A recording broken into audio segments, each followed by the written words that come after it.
We have with us Mr. Khambata from Bombay Velvet, that is Karan Johar here in Goa. A huge pleasure to have you on board Hungama first of all. Thank you, Faridun. Thank you for having me. How does it feel that many would say that this is your debut as I'm making sure that everyone calls it my debut. It's just been told to me. DDLJ, you don't want to be acknowledged. I'm so proud to be a part of that film. Yeah. But now I think wo mera bachpana tha. I just want to say that this is my official debut because I want a debut nomination for this film. At age 42, I want to be nominated as best debut. Alright, now we spoke to Ranbir Kapoor and he says that he was a total surprise and he's one of the finest actors that we have. So do you feel that somewhere almost everyone has been talking about your performance? Anurag Kashyap has been raving about it. Do you feel that it's worth it? Because you're not willing to cast yourself in your own movie. Why should I put money on myself? I don't think I'm worth it. Okay. If they think I'm worth it, I'm very honored. You don't have I'm very humbled. I don't. The thing is that I have a specific kind of casting nature. I can't do every role. Right. It's not that I'll be capable of doing every role. Right. I did this. I enjoyed the experience. It was great being directed by Anurag. In fact, the reason I've done whatever I've done is only because of his conviction. Right. I was riding on his conviction. I had Ranbir Kapoor, which I did maximum work with. He was so amazing to interact with. He helped me a lot during the scenes. And whatever I know, I did. Like, I don't know. I don't have any preconceived notions of and delusions of grandeur about myself. I'm not a born actor. I'm not a trained actor. I'm a filmmaker that has spent enough quality time with actors. So whatever I've picked up are observations that actually I used in my performance in Bombay Velvet. I can just say that if an experience like this comes again in my life, I might take it on. Otherwise, I'll be just happy having done Bombay Velvet and nothing else. When we saw the 7-minute clip yesterday and especially the last scene, somewhere do you feel that as a perception from whatever we've seen so far, you're communicating a lot through your silences as well? Yeah, because you're right. Gestures. Yeah, you're right, because there's a lot of silence in the film actually.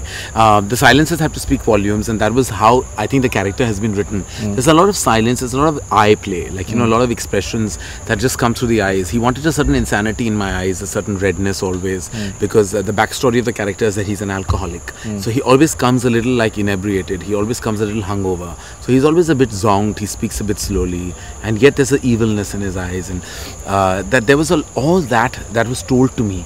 So that was part of the preparation for the character, which is all backstory, but every actor needs a backstory to project his part. Absolutely. You've always been, I think, very, very enthusiastic about Bombay. You've spoken about Bombay at various levels. Now, when you're just part of a movie which is celebrating the 50s and 60s of Bombay, which was extremely progressive. We've seen a lot of changes in the last few years, which are definitely not the Bombay what it was as far as 50s and 60s is concerned.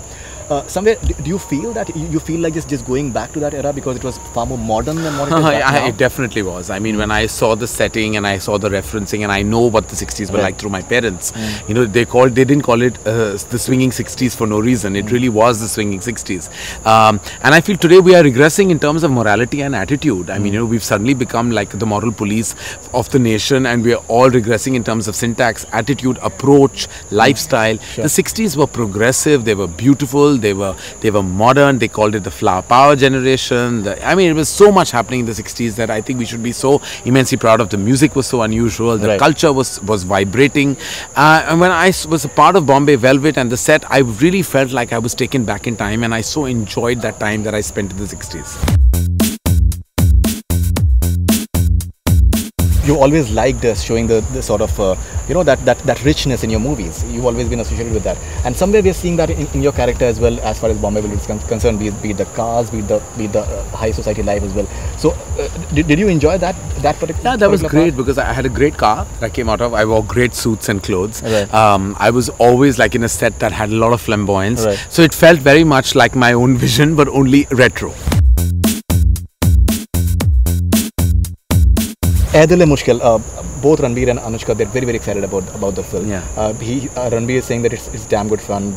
She's excited about being directed by you.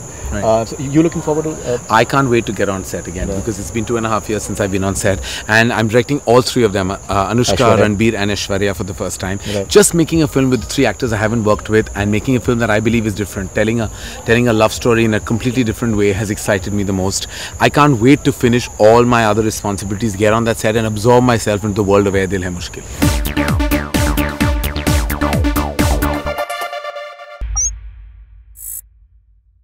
Hi, this is Faridoon Shahryar. For the most interesting celebrity interviews, do subscribe to Bollywood Hungama.